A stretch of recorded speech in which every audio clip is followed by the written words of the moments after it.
The Seven Deadly Sins was a manga I started reading at a time when the Seven Deadly Frames wasn't really a thing. The anime had one of the best animations of any anime at the time. Yes, I know, shocker. But aside from animation, it also had a very deep and interesting world with a lot of monsters and races and cultures and whatnot. Oh, and it's Britain, by the way. And the best of all is that it had some of the most lovable cast of characters at the time. Bond was a personal fan favorite of basically everyone actually. Meliodas, even though sus, was super entertaining to have around. But even still, among all the things that was going great with the series, back then at least, and now after all of it has been forgotten to time and some frames, one man stands on the pinnacle of it all.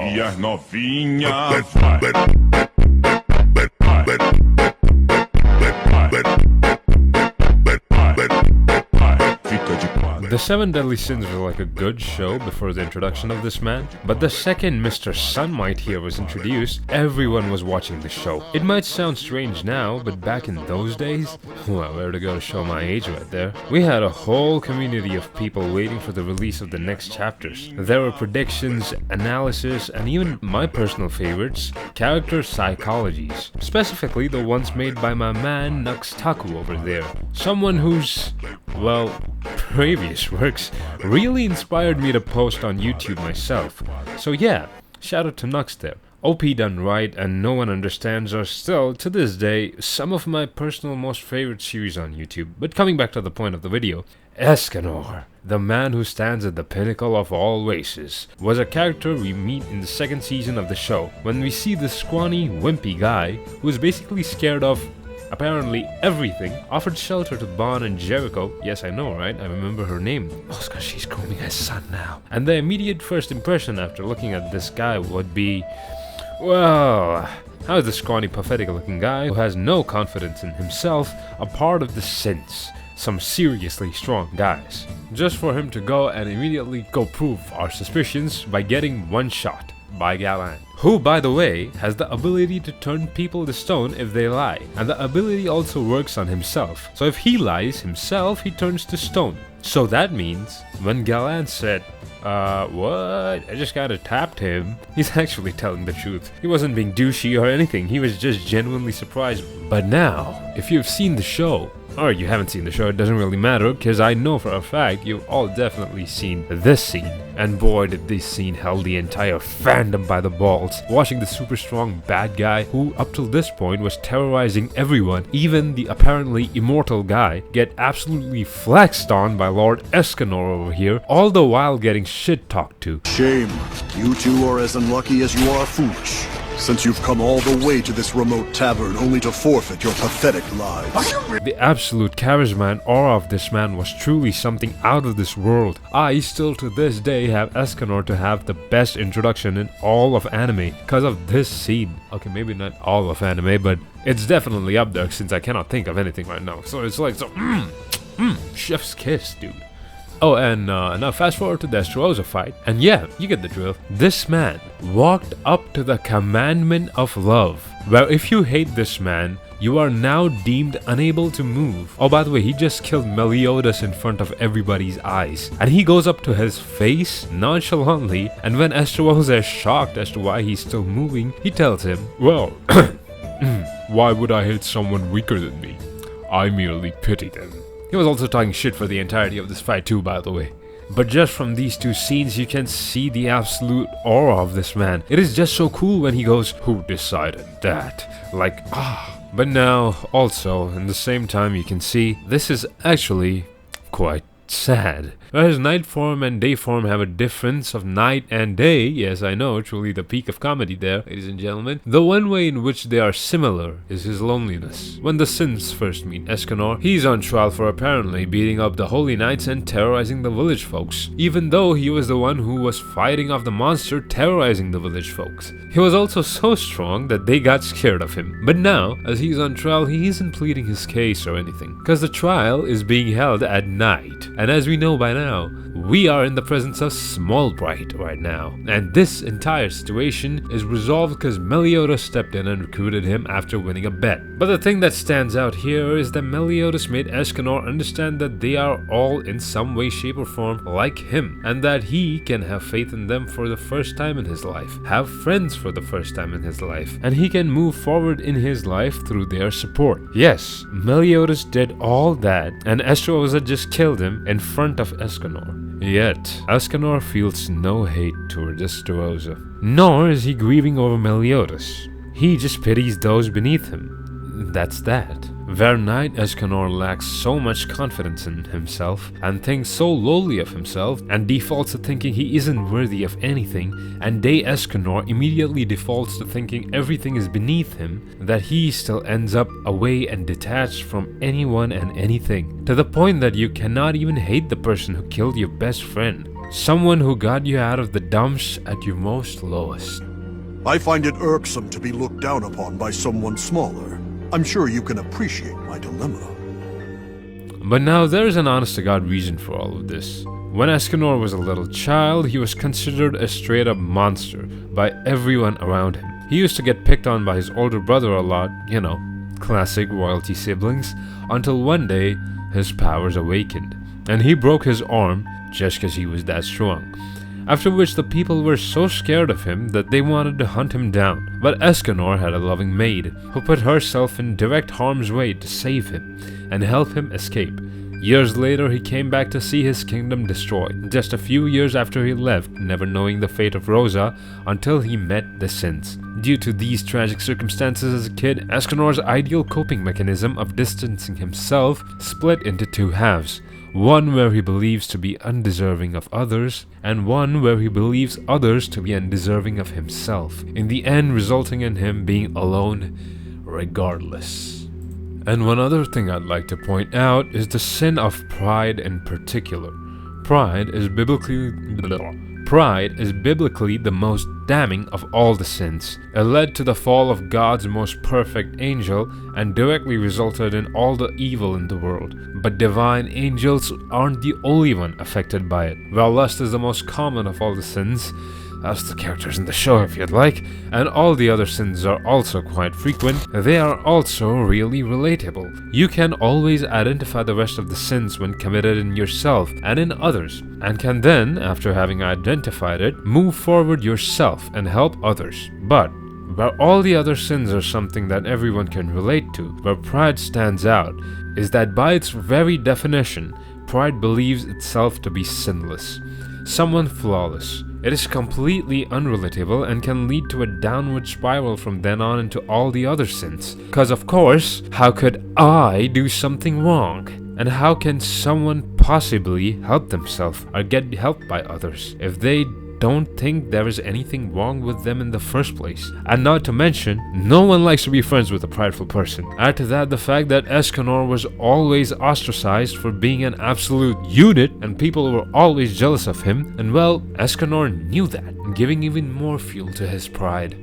As you can probably see by now, the dynamics of Escanor are straight out of Legends. Just out of its sheer nature, it leads to some of the most interesting scenes of this character, one of them being in the tournament arc, when Gother is doing some weird shenanigans and two of the commandments are also there. So it's a pretty rough arena to start with, but the worst of all being that it is nighttime, so our boy here isn't really in the best of conditions. But still, to be able to help out his friends, Small Nor transforms himself into Big Nor and gets hit by Gother's weird thingy. And he isn't even mad at him. I mean, he sort of is, but he doesn't blame him for it. Instead, he takes a direct shot to aim at the commandments present there for daring to toy with his friend. That was something Day Escanor, to put it bluntly, would have never done. His pride is depicted as a natural defense mechanism that emerged early in his life, and in his night form, he's anything but that. Due to the very nature of his life, Escanor suffered regardless of his personality. The strength and courage of Day Escanor without his pride would have been the ideal combo, and selflessness and gratitude of Night Escanor would have been an ideal if he had at least some semblance of pride or strength. Due to his past, both of these personalities have become a sort of coping mechanism to either A, not feel anything for anyone beneath him in this day form, or B, feel so completely unworthy of anyone in his night form. Both of these things Meliodas was to some extent be able to curb, and the rest was for Escanor to do himself. Though Escanor is super fun to watch in all of his glory, when Escanor punches Super Demon Mode Zeldris with a finger and knocks him out, or when the leader of the angels dares bark orders at mighty Escanor, only for him to refuse and tell her to shut the fuck up, bitch. They're all super epic movements, but at the end of the day, there is always an underlying sadness in watching him, because deep down we as the viewer always know that underlying all of his might, Escanor is himself not a happy individual. He is a detached and prideful one in the worst way possible. For as much flack as this series gets, the Seven Deadly Sins truly housed one of the best characters I have ever seen. Not only does he check the boxes of being super strong and super cool, he's also a very deeply and well written character with flaws and baggages I have yet to be seen so written nicely. What the fuck? With flaws and baggages I have yet to see written so nicely. And the dynamics, oh god. And what seals the deal in his writing comes in the final arc of this series. After giving away his powers to this Archangel guy in the previous arc, Escanor ended up losing all his powers, which, if it wasn't bad enough already, was made even more worse when the return of the Demon King for the third time. This time with a big ass monster. This monster ended up sending out millions of whatever the fuck these are, a majority of which get destroyed by the sins, like in one shot or something. I mean, Bond just destroyed like 1 billion of them in like one shot, until one lands in front of these three.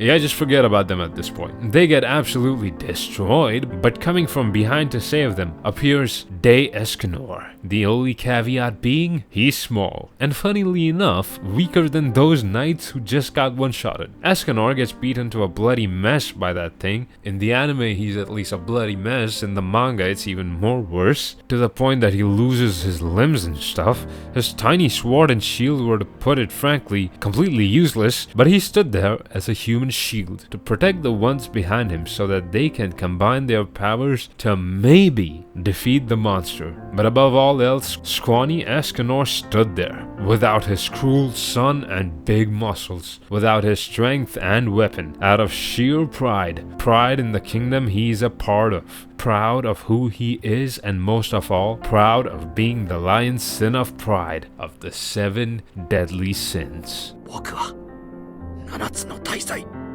ライオン神エスカノールだ。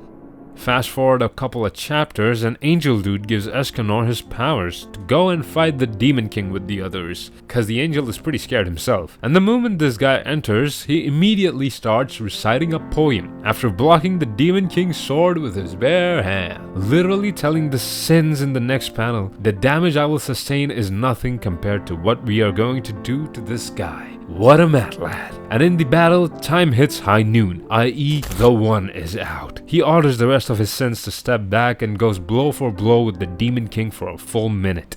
Oh, in which, by the way, he gets some of the coldest lines, like, "You reign deluded demon lord." He says this to his face, by the way. Even had the demon lord looking shook with that remark. Time runs out, and though strong still, he isn't in the one. Demon King claps back with, "You had one chance to beat me, and it's gone." But the goat, Escanor, looks at him and grins, with the one still activated, powered by his sheer life force, making this form the one, ultimate, trapping his arm and waiting hits onto him until he is blasted away. Meliodas and the other sins at this point decide to step in to deal their own sort of damage, an action that pissed off Escanor, cause he specifically told him to stand back. So he asked him, what is the meaning of all this? And Meliodas replies by asking him the same, to which Escanor replies, "Captain, you have always put your puny body at stake for the sake of teaching me how to use my powers. You and the sins gave me a place to belong when I was completely alone. Do you have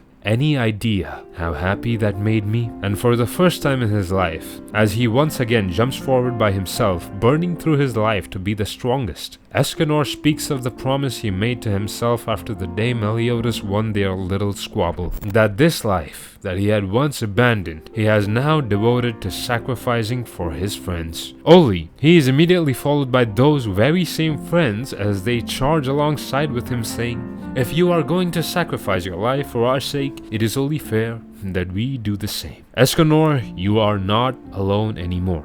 Escanor, with his friends having his back and having realized he will never be alone again, turns to the Sins and tells them he's sorry, that it is too late to turn back now, and he now, the most humble out of all the characters present, in the state he's meant to be the most prideful of all, he still has one order for them: to allow him to fight alongside them.